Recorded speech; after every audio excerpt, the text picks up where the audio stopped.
All right, good morning, everyone.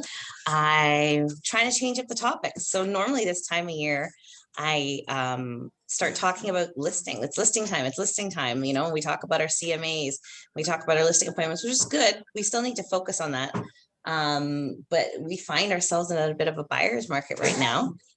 Just because of the change of the interest rates and everything and the way the market's happening. So I'm getting a lot of questions. Everybody who pops in by my office is, hey, I'm slow right now. What do I do? And I'm like, you just have to change your focus. You just have to change your mind. You have to adapt to whatever market we're in. There's always business out there to be had.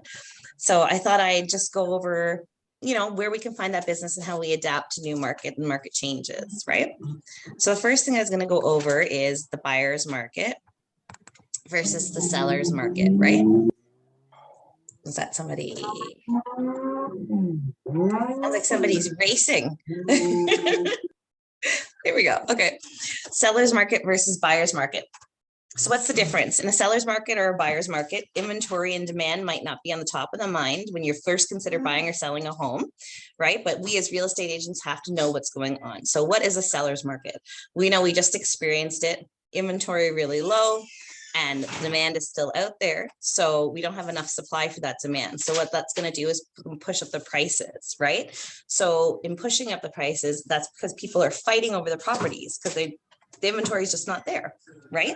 So how do we strategize that? So we'll just recap a little bit. Hopefully you guys know how to work on that. That's sort of been the market we've been in for the last little while. That's what we're really used to, right? So our strategies for buyers is that, we're always preparing for that bidding war, right? Everything you looked at had a bidding war, right? And what does that mean? That you're going to be competing against other offers on that night, that you have to deal with your clients differently. You had to tell your buyers, look, we're not going to get the first house that we go and we purchase, right? Which is disheartening, especially for first-time home buyers to sit there and go through that kind of market. And you have to warn them ahead of time, like you might lose 2, 3, 4 before you get an actual purchase, right? And we knew that everybody had to get pre-approved for their mortgage. You should be working with pre-approved buyers anyways. I know a couple of weeks ago, I did my working with buyers for the new agents. You should be always making sure your client is pre-approved, but definitely if you're entering into a bidding war, because lots of time they're looking for offers without those conditions on it, right? So you want to make sure 100% that your clients are pre-approved and you're getting the conditions taken off, right? And then, we want to act quickly. Things weren't lasting on the market. Usually we were looking at, like, even though the statistics on Toronto Real Estate Board is still consistent because we have those higher statistics that bring the median up, right? So you were still looking at something like 9 and 14 days on the market. But generally we knew things weren't lasting more than a week because with the bidding wars, they were setting them for a week and we knew it wouldn't be out there long. So whereas in a slower market, in a buyer's market, your client might say, okay, I want to see something Thursday. On a Tuesday, I'd say, okay, no problem. But in that kind of market we were in, I tell my clients right away, okay, but it might not be there on Thursday. So if you can see it any earlier, the better, right? And we know we were keeping our offers really simple. Meaning we weren't putting a whole lot of conditions or a lot of contingencies in there because we wanted to make sure that the seller was accepting ours over others, not just based on price, right? So we were adhering to their closing dates. We were basically bending over backwards so those sellers would choose our clients over the other ones. We even started making our clients create deposit checks before an offer was accepted to give it herewith, which wasn't something that was really common practice in a lot of my years of real estate. You never really saw that. Even in our 2017 market, 2016 market, when we had these high bidding wars, and we had all this seller's market go on, I didn't find we were giving that deposit check as much, but it really became a prevalent thing in our market that we just passed, our seller's market we just passed, right?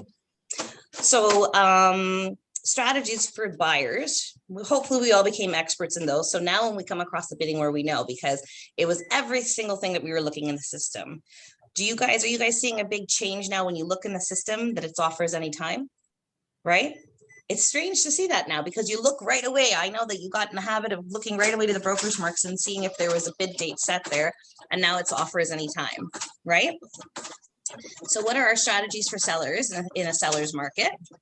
So we list our home at fair market value. A lot of the times we list it under market value because we'd want to force that bidding war, right? What up, you good? Oh. So We didn't want to list it too high, right? Because we wanted to entice those people in to start fighting over the property, right? So we were looking at lower offers. So very often in that seller's market, I was telling my clients, look at least 100 to 150,000 underneath your budget, because if it's good, if you wanted to land in your budget's $1 million and you're looking at $999, you're probably not going to be able to afford this property. We also know how to choose the best offer. So again, we talked a little bit about the contingencies. We're not only looking at price, we're making sure that those buyers are qualified. We're talking to those agents. We're making sure their clients are going to close, right? Very, very mindful of what's happening in our market right now too, is that you don't want to put too long of a closing on anything, right? So if you're a listing agent and you're dealing with your offers coming in and somebody has a 3-month closing on it, what might happen in this market right now? How do we adapt to that for our sellers? So before we were closing, no problem. They were selling the property fast. Those guys are having fun in the back there. Right now, if you put too long a closing date on it, what's happening is the price is going down a little bit and the appraisal's not coming in. So what happens when the appraised value doesn't come in high enough for our clients? Our clients have to bridge a gap in cold hard cash, right, at the end, which is hard for a lot of people to do, especially since they're barely getting approved for the mortgage amount as it is, right? So if they purchase something for $1 million and it only comes in for $950, the appraised value at the end, they're short $50,000, right? So how do you avoid that right now? By adapting to this market. I'm telling all my clients to keep their closings really, really short, really short. I don't want to see anything more than 30 days, especially if I know there's another rate hike coming up or something else that might stall the market. Right? Very often people are walking away from deals if there's a big chunk of money missing with long closings. So again, I refer back to 2017, 2018 market. We had this exact same situation where we were in this big shift from a seller's market to a buyer's market. And the same thing was happening. Appraisals were coming in low and people would say, okay, I have a $30,000 deposit on hand, but the appraisal just came in 60,000. So now I'm going to be out all this money. And they were walking away from their deposits from the deals, right? So your job is to make sure that you're selling for your clients, making sure those deals come through. I would suggest that I think short closings, if possible, are a good idea right now at this time in our market, right? And have your next home lined up. So in a hot market, especially if you're looking for something specific, like we really want to upgrade to something with a pool and you're in a seller's market, it might be the same thing, is that if you have a closing on it that's 30 or 60 days, so you've just sold your property and your purchaser's closing in 60 days, you might not have enough time. You might be chasing some houses and losing. Like we're advising all our buyers saying, okay, you might not get that first or second property we bid on. Your seller might be running into the same problem when they turn around to be the buyer, right? So you want to make sure they have enough time to close their purchase as well, right? And enough time to look, not just buy anything at the end of the day. So that's more or less the market we've been through. So now we're shifting to a buyer's market.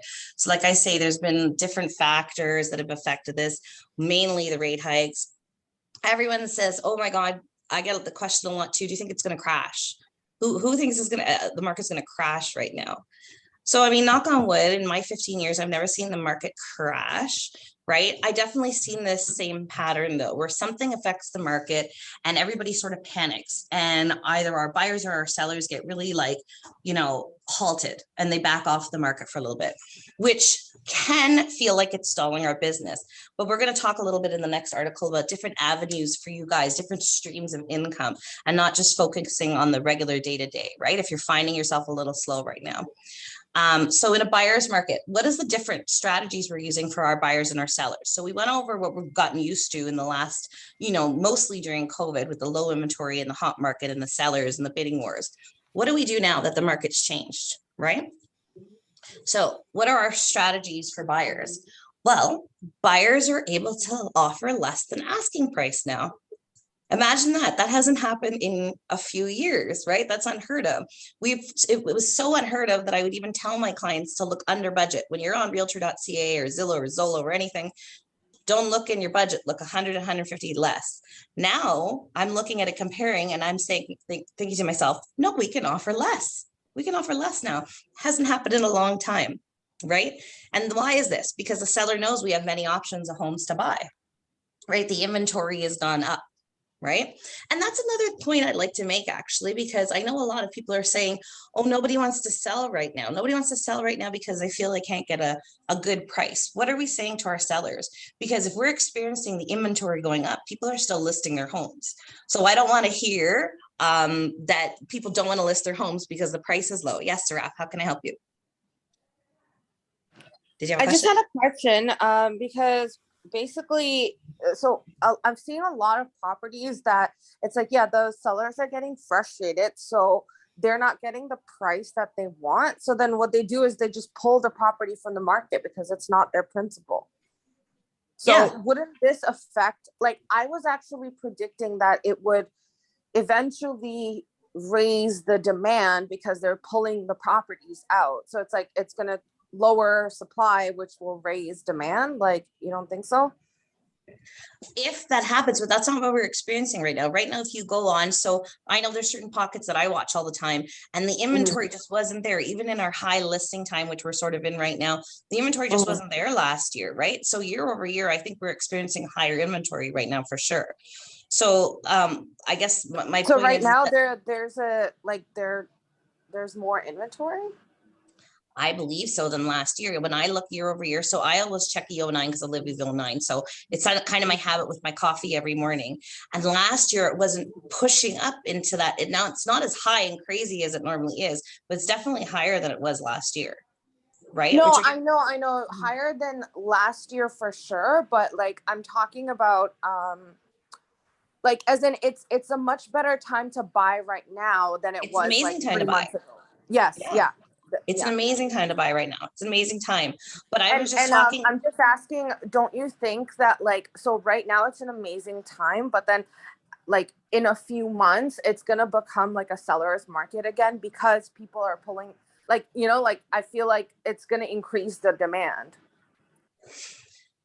Yes No? and no. So it's kind of like that fine line where right now people are still looking at variable maybe being better than fixed, even though they're given the rate hike. So the current mortgages they're in, and then, with the inventory out there, they're like, oh yeah, it's great. I can get something for a lesser price. Give it another rate hike or two. It might spook the market a little bit more. I don't think in a couple of months you're going to see it turn back into a seller's market so fast. I could be wrong. That's just my prediction. But just because I've seen the market sort of roller coaster up and down a few times in my career, like we saw it was not a slow, it was actually quite a quick bounce back. But from 2016 to 2017 to 2018 dipping to 2019, we were right back up. So I don't think we'll see it probably until the next spring season. That's my prediction.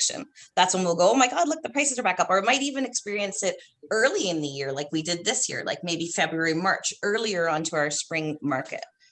Right. But I don't know, nobody can like guess hard and fast. We can just sort of say, okay, we think these are the pushing factors and we think this is where the market's going to go. Right. Right. I know it's just a little bit difficult because clients keep asking, like, this is what I'm they saying. want more of a definite answer and stuff, and I don't like, Definitely. So I'll tell you what I've been telling my clients. So here we go. We can offer less than asking price, right? Okay, which is great for our buyers. So my first and foremost thing to say to all of you is, I know we're in the listing market and there's more inventory, but work with your buyers. Think about those buyers in the last 2 years. Go back over your center of influence.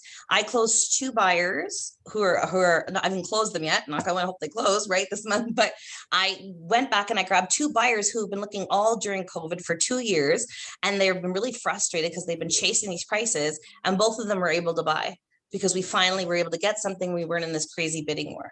Right? So focus on your buyers now. Go back over your client list, your center of influence list, and see who wanted to buy in the last 2 years. I'm serious, to go back at least 2.5 years and see who wanted to buy, who hasn't been able to buy. Okay, that's going to be the first thing that you're going to go and do. But you also want to say to your seller clients, okay, hey, you know what? A lot of the seller clients are saying, well, why do I want to list now? It's a crappy time. I'm not going to get a good price. Right? But say that seller client is looking, they're not just an investor. Okay. So they're looking to cash out. They're not looking to cash out. They're looking to move from a bungalow to a bigger 2-story. Right. And they haven't been able to afford it, or it hasn't been in the cards for them. You tell them, look, you're going to sell low. You're also buying low. right? So it doesn't make a huge difference for you, because if they're moving from one property to another, they're going to experience the dip in the market, but they're also going to experience the increase when it comes back up, which will become equity in their property, right? I think the only clients right now, at being a good agent to your clients, that I would caution, unless they have to, is our investor clients. So if somebody has just renovated a property and they've missed that, February, March market, I might tell them, look, hold the property for a year, let's rent it and see what happens next spring. Because I just have that gut feeling like next spring is going to be it'll be a good market. Maybe not as crazy as we've had lately, but I think it'll come back. I think it's just a halt we're experiencing right now, right? So as a buyer, we're talking about being in a buyer's market now, just to recap there. So we're talking about we can offer less than asking price, which is crazy, unheard of in the last couple of years. We can ask the seller for concessions. So in addition to offering less than asking price, you might ask the seller to pay some or all of your closing costs, taxes. You might ask them to throw in some furniture, the patio stuff, whatever you like. Don't be shy to ask. They always say, put it in your offer. The worst they can say, strike it and say no, but maybe it makes your buyers feel really good that they got, the barbecue in the backyard at the end of the day. So you can ask for concessions like that now in this market. Otherwise, before it was like no chance, you were lucky if you got the house and you were the top bid, right? So we're sort of back in that.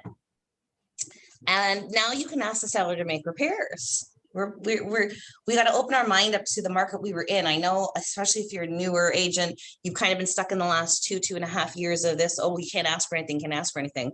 Now, if the roof is in disrepair, or if you have time to do a home inspection, if you're allowed to put in a condition, if the property really isn't moving, or if they have a pre-list condition that maybe has something like there's a leak in the basement, or I don't know, something and needs to be repaired, you can turn around and you can ask these sellers, maybe you can fix this for my client. If not, why don't you give us an additional $5,000 off the price, right? You can kind of work back and forth with them. So definitely an eye opener, right? Especially if you're not used to working in this market, but it's something that was really common before. I used to say during these last 2 years, and even back in 2017, when we were in that hot bidding war market for the first time, I said, I don't like it. I like it when we can work with our buyers, right? It's a less scary market to work in, a buyer's market, because you have the time to walk through the property. You have the time to hire the home inspector. You have the time to know that your client is making a sound decision. And on closing day, you aren't sort of closing your eyes and hoping everything goes good and you don't get a phone call from that client, the week they close saying, oh my God, this is wrong with the house, or that's wrong with the house, right? So it's definitely a nice market to be working in. Enjoy it with your buyers. And we make more money in a buyer's market, as we all know. There's more commission on the buyer's end, right? So don't be afraid of a nice buyer's market. But like I say, keep on trying for your listings. The listings are out there. The inventory is definitely up. So you want to strategize for sellers now, which is like a little bit harder, right? During the kind of peak where things were changing, I know a lot of us were still trying to put in the bidding war for our property. It would come and go, and then, the property wouldn't sell. So what are strategies that we can use for our sellers to help push their properties during this time? So you want to highlight your home's competitive advantage. What makes you competitive over the neighbors on the market, or whatever's in that pocket, right? What does your home have to offer that buyers will find more attractive than other listings? Even in a condominium or suburban tract, some locations and models will be more appealing, right? So maybe you have a corner unit versus the other ones for sale. Convenient freeway access, schools in the area, shopping. So you want to highlight all the good things on your listing to help push them through, because now is the time you're going to find your listings are sitting a little bit and not getting gobbled up like they were. You want to tell your client to budget for concessions. So you might say, okay, I'll put fridge, stove, washer, dryer in there, but they might ask to throw in the barbecue or do different things like that. And I want to encourage my clients to do a pre-inspection.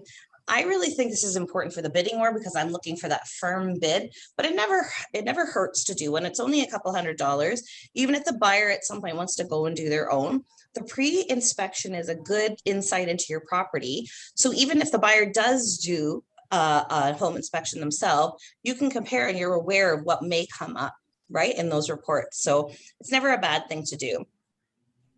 So how do we tell if we're in a buyer or seller's market? Everybody knows we're shifted to a buyer's market, but characteristics are homes sell slower, right? They sell it below our list price. Home prices are falling, right? So I just had a listing appointment yesterday and my client is floored because, and I was a little floored too. It's only for a townhouse. It's not that big a property. The last two sales in his complex were 970 and 971.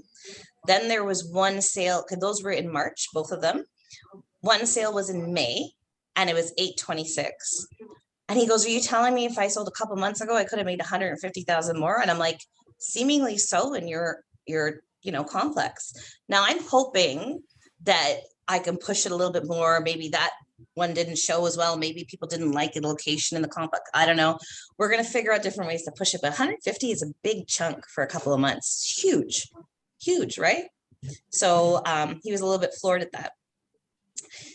What of our characteristics, are there plenty of homes on the market aside from the home prices falling? And then characteristics, like we say, we were in a seller's market. They were selling really quick. They're selling above our list price. The prices are rising and there's very few homes on the market, right? You'd see the inventory just going every day. So does anybody have a question about that so far? I want to talk about, sorry? Do you think the recession is going to hit in the starting of next year? People are talking about recession, right? Because Yeah, already, you think so? yeah, US is already in a recession because all the software companies file the taxes in a negative way, and then the stock prices are going down. So I don't know. They were trying to call for that back in like 2018, 2019, when we were sort of in the same market, and everybody was surprised that it never happened. So I don't know. I'm not sure. I don't think we're going to experience a big spike like we did this time around. But yeah, I'm not sure. You really think it's going to be like, you think the house prices are going to stay down is what you're saying for the spring market next year? Yeah, it's very hard to predict, right? So people are expecting, Super hard. yeah. So people are expecting it's all driven by US market. Our market is driven by US market. So they go for recession, then apparently we're gonna get impacted. So yeah, we'll see as the year progresses and how things are slow. You know what I mean? Normally we have our little fall market. We'll see if the fall market is still as sticky as this one is, whether it's picked up or gone down further. You know what I mean? And I guess we can have further prediction from there. You know, if there's any more rate hikes, they're supposed to be, they said 3 to 5 this year, right? So I don't know. We'll see what happens, but I hope not. We'll see. But I just want to talk a little bit before we run out of time about how do we adapt now to sellers versus buyers market. Okay. So what do we do now as real estate agents? Because I want to keep you guys all active. How are we working? How are we still prospering? Doesn't matter if the market's halted. I keep on saying to everybody who stops by my office, I said, it doesn't matter. There's always somebody who needs to buy or sell out there. There's always inventory. It's not like the Toronto Real Estate Board has nothing listed on it. There's thousands and thousands of properties. So you should have no problem going and getting a listing or getting a buyer to work with right now, no matter what. And like I say, go and grab those buyers. I don't know if you guys remember me telling you, anybody who started new since I've been here, I always encourage you guys to go and create your center of influence. Literally, it's just a fancy word for a spreadsheet of everybody you know, right? All your contacts should be on there and you should be going and calling those people on a regular basis. I myself to this day, and anybody who comes, I'll show them on my computer from 2000 and like whatever, 7 and 8, something like that. I have my little spreadsheet and I go back to those clients and I just start going through the list. Who haven't I talked to in a while? Who do I need to follow up with? Maybe so-and-so wants to sell their house. You know, they've been in that house for 5 years, and just keep on top of it and find your business, right? So how do we adapt to the change in the real estate market? You want to stay ahead of the curve. Meaning success in real estate is often a matter of being in the right place at the right time with a keen instinct of developments. This means to you to be future focused and in your analysis of the economy at large, as well as in your local market. So you have to know what's happening. What's happening if you're working in North Oshawa may not be the same thing that's happening in downtown, right? So while it may be difficult to keep up with the news while you're busy serving clients, you should be forward thinking in order to get ahead in your career. So know your market, know where you're working, know how things are progressing, right? Is there certain condo development going up, or are there new shopping centers going up? Things that are going to affect the market that you're working in on a daily basis, and try and stay ahead of it, right? Study market trends and statistics. So it's really good that we have these nice open discussions. I wish a lot of you guys would come into the office too, because I like it when we're all sitting around. And it's good to have open discussions amongst each other, because we get everybody's different opinion and we get a good feel for the market. Because the last thing you want to do is to be asked as an agent by your client, what do you think of the market, and have nothing to say, right? You have to be somewhat aware of what's going on, and you have to be somewhat knowledgeable, right? Because with this, they're expecting us to have the expert advice for them. They're using us for really large transactions, right? So one of the best ways to stay ahead of your market movements is by studying the trends and statistics. I keep on referring back to that TREB Market Watch. If you guys go on here, and I literally just Google it every time because I never remember the link. And the TREB Market Watch is an excellent tool for you guys to use. You guys should be going on it all the time. Every month, once a month, you should go on it, because it's always the previous month and it tells you year over year what's happened on the Toronto Real Estate Board. We're all a part of the Toronto Real Estate Board. So there's no reason why these statistics shouldn't work for us. The first page is a general overview of the different prices, days on market, new listings, active listings in our system. But you can then take it down, like we're talking about being in your market, where your niche is, where you're working. Go and see what's happening year over year. So you can do sales price by house type. You can break it down to different districts. So Toronto, York, Peel. Then you can break it down to neighborhoods, you know what I mean? CO1, CO2. And it goes even for all home types. But then say you're only selling a lot of condos or townhouses, it'll go right down to this report's like 30, 40 pages long. Condo townhouses, right? So you can look and see specifically where you're working, whatever your area is. Take a moment to look at this report, right? At least once a month. So I look at it once a month because I always update my CMA. If you guys remember, I put 3 statistics on my CMA, just kind of talk to my clients about what we're looking at for the average price in the Toronto Real Estate Board now, what we're looking for the average days on market. It's a good tool to look to give your clients any answers though. So if your client shoots you a text and says, what do you think about condo prices in my area? And they're in W8, pull this up and say, well, year over year, it went up or down, or, you know, and this was the increase. And I think, you know, it might follow this trend for the next little bit. Sorry? Oh, I think. Yeah, so definitely take a look at that and see. It's a good tool, really good tool that you can use there, that TREB spits out every month. So hone your branding identity. Again, this is something I talk that's really important. So a lot of people don't understand the importance of this, okay? Especially if you're new, it's really easy to do, or if you haven't done it in a long time, it's good to revamp it, right?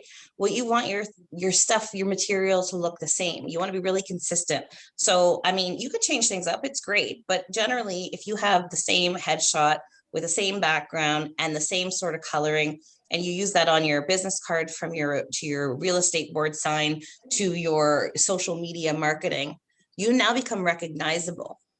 People don't even have to read your sign. You know what a Coca-Cola sign looks like from far away, or a popular agent in your area, maybe from far away, without even reading the name. Why?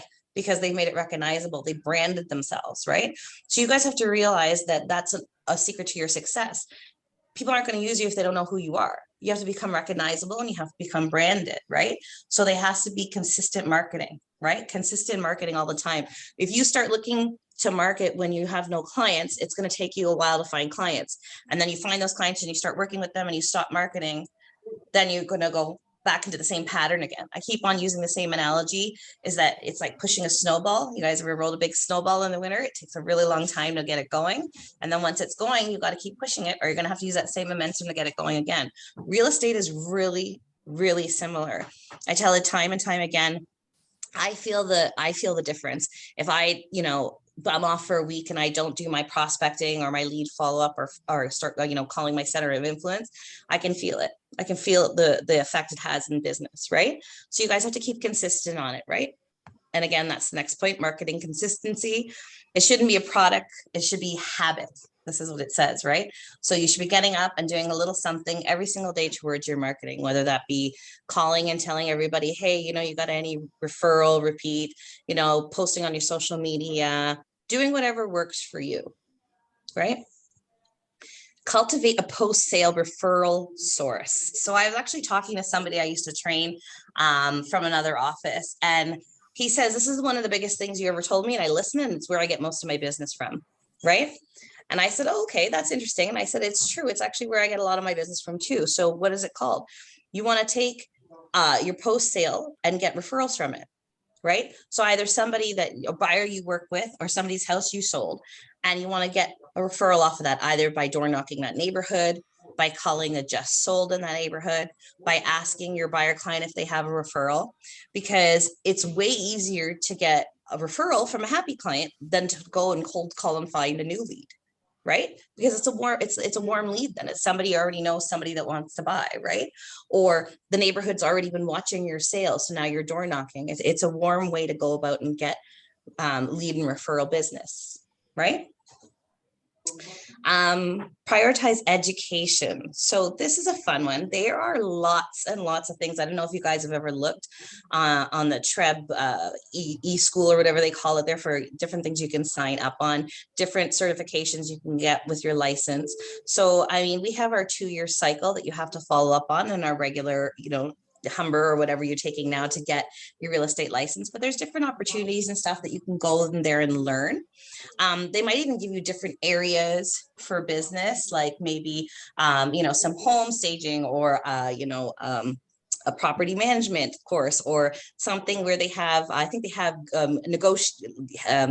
what do they call it? A good negotiator or whatever. If you go on there, there's lots of different things you can see on there that you can take. Now is maybe a good time to pick one of those up to help you in your business going forward. It's never a bad idea. Like I always say, you can always learn something. Doesn't matter how long you're in the business. If you sit for one seminar or you go for one thing at TREB or take one thing online, if you pick up one point, it's going to be helpful for you going forward. Look for mentors. This is really great for new agents or stuck agents. I like to say, if you're in the middle of time right now and you don't know what you're doing, you don't have any business. So you want to get to know more experienced agents and brokers in your team. A lot of people allow you to do their open houses, which we're allowed to do again now, which is great because that was always a good resource for the agents. Have conversations with them and learn from their observations and insights. Seek out opportunities and collaborate or assist so that you can gain valuable knowledge and expertise. So don't limit yourself to real estate mentors, but real estate mentors will help you if you're stuck in business right now and you're looking for some business.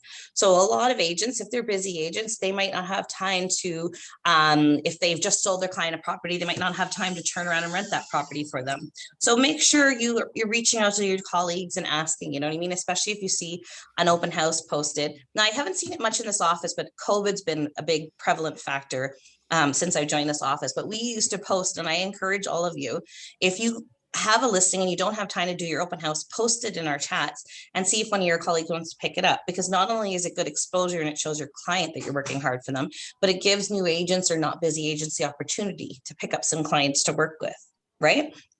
And people used to pick up open houses all the time. If I had 2 or so on a weekend, I'd throw them out there all the time and new agents would pick them up. It's a really good resource for us to work together as a team and help with the business. Just make sure you guys are clear amongst each other who's getting what at the end of the day for commission, because that's the worst part is when you're fighting over that.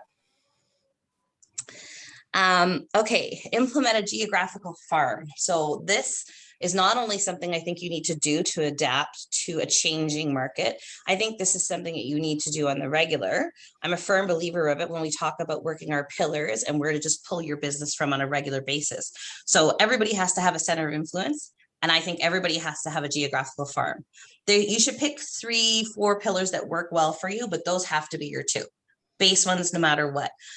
Your geographical farm, again, is just a little area. Think small, because you want to be able to be the person that's on top of everyone's mind in that neighborhood. So if you pick 400 homes in a little pocket neighborhood and you send them out an 8-week campaign of flyers, then the weather's nice now, you go out and you door knock. You take your car and you drive around that neighborhood. You see who's got a bin outside, who's doing their roof, who's got a lot of garbage to the curb, right? These are indicators that people are either prepping for a sale or, they're thinking of moving, thinking of maybe seeing how much they can get for their property, and go and knock on these doors, right? And see, hey, I'm from Remax. Are you thinking of selling? You're doing the roof? That's great. I get a lot of listings this way when I have more time to door knock for sure, but I definitely have got a vast majority of them from door knocking. Firm believer of it, but also your geographical farm. So you have to be really consistent. You have to know everybody in that neighborhood. You should be knowing who just had a baby, whose son just got married and they need to move out, who, somebody elderly going to a home and they're going to be selling soon. You're going to know, you have to have your finger on the pulse of that neighborhood. That's just that little pocket, not a huge area, because you want to be the person. You ever notice any neighborhood you're in, and I say this over and over again, I'm sure you guys can name who is the top listing agent in your little neighborhood pocket, because once the sign goes down, that person's got another sign up, right? So generally they're doing this, they're farming, they're door knocking, they're just sold, right? They're saying, okay, you know what, we just sold, do you want this property at 123 Main Street? Are you thinking of selling your property, right? They're the person that's known. So implement your geographical farm for sure. It's definitely a resource that you guys should start building on right now while you have that little bit of time and you're looking for business. It's something that's always a good soft ground for you to fall back on and go, you know, I haven't sent a postcard out in that neighborhood, or I haven't door knocked in that neighborhood recently. So explore and preview regularly. Your job is to be expert in the homes in your market. You can't do that if you're only seeing houses to the ones you're selling or ones your buyers are looking at. Attend broker open houses in your area and study your MLS feed for new, expired, and reintroduced listings. So again, we talk about that pillar of going in and looking at your expired, your terminated listings, right? Ones that haven't sold for a reason. But you also want to go, if you have a certain neighborhood pocket that you're farming, you want to try and go into those houses no matter what. Like even if you don't have a client looking for it, just book an appointment for yourself. Go to your colleagues' open houses. A lot of times we're known to pop in at our colleagues' open houses, bring them a coffee, go check out what they're selling in the neighborhood. Just always be in the know and always be walking through and knowing, especially if it's that's a pocket that you're working. You should really know. Can I video this? Yeah, sure, no problem. I have the link too, which I'm going to send out on the email, right? And keep an open mind for the next phase of your career. So I touched on this when we were doing commercial a little bit, but when you launch your real estate, you kind of have a goal in mind and you say, okay, you know what, I'm going to go and I'm going to sell all the houses. I'm going to get all the listings, right? Or I'm going to work with all the buyers in the area. Now might be the time to shift that a little bit and find different areas where you can pull business from. So that's why I say, I went over commercial the last couple of weeks because I hear what you guys say to me and I try to curate whatever I go and I do the training on and what I feel you guys need. So like I say, normally I find myself in June doing listing. But I went over commercial a little bit because I thought, you know, I can encourage you guys, because a lot of times I find, especially if an agent has never done it, they kind of shy away from it. But maybe your residential client has commercial needs right now, right? A lot of commercial still running. Office space is definitely the slowest because a lot of people are working home from COVID. But a lot of people have the time and a little bit of money from the equity in their properties that they've had, and they might have taken it out. They might be looking to open up businesses, looking for industrial space, whatever. So when you're asking for your repeat and referral business, or when you're asking your center of influence for business period, don't forget to ask them, do you have any commercial needs, right? Like I say, never be scared of it. You guys can always come in and ask me and we can walk through it together. If you're normally a listing agent, which is good. I think listing agents are like good, definitely, because your name gets out there. But like I say, the shift might be to go and reach out to all our buyers that haven't been able to buy in the last couple of years, right? So keep your eyes open for a niche that'll have long-term appeal and growth potential. There's so many ways to create a career in real estate. It just depends what your focus is, right? Maybe now is a time where you're thinking that, you know, you can do some pre-con. You want to look at some pre-con with your clients who have money to invest. I don't know, maybe now is the time because we can get properties a little bit lower. That investor client might want to buy something a little low, flip it, and hope to sell it high now in the next spring market, right? All ideas that we can pitch out to our clients to find business and keep moving, right? Like I say, everybody gets really scared when things halt, right? I know, I know when the sold statistics became available online, when it became public knowledge, I was at the other office and everybody panicked. Everyone's like, oh my God, what do they need us for now? You know what I mean? Like, it's going to be so many private sales and all these FSBOs are going to get people coming directly because they can check those sold statistics online. We have more value than that. That's why I say, you know, we have to realize at the end of the day, we offer more value to our clients than just, oh, here's the sold price and this is what I think you can get it for, right? And we have to remind our clients of that and go find some business, right? Does anybody have any questions?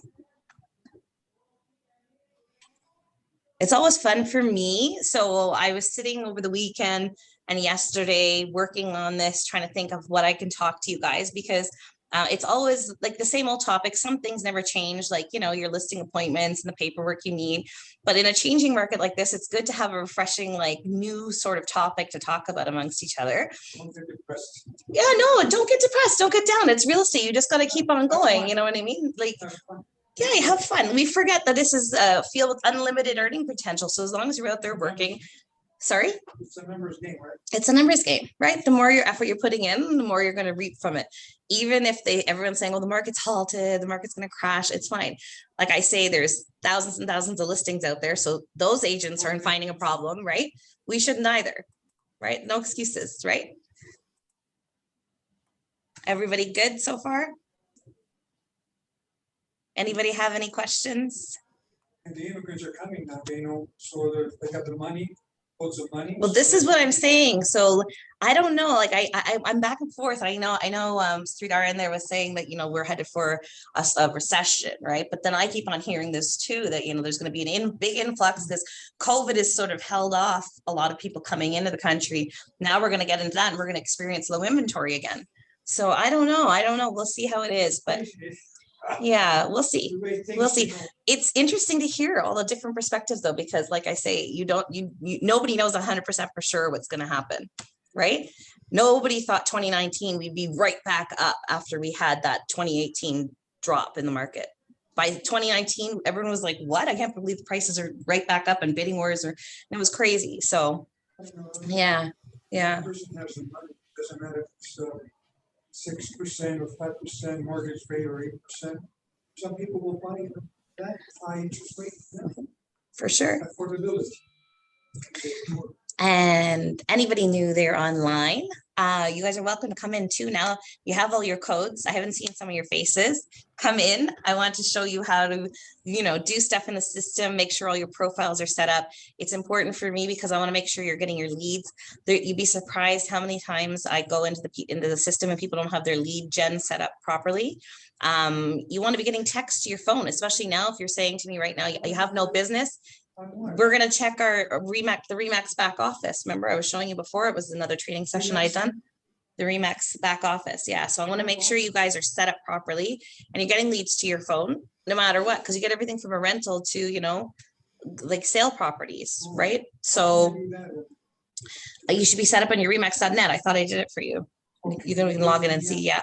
But definitely, if you guys are interested, come in and we'll get you into your Remax system. And there's all these resources back there you can be using. There's newsletters you can be sending out, reaching out to your clients now, maybe send a big e-blast out to kind of spark some business. Do anything right now, explore and do whatever you think you can to go grab some business. All right, everyone. You have a lovely week. If you guys need anything, reach out to me. Bye-bye, everyone. All right. Thank you. Thank you.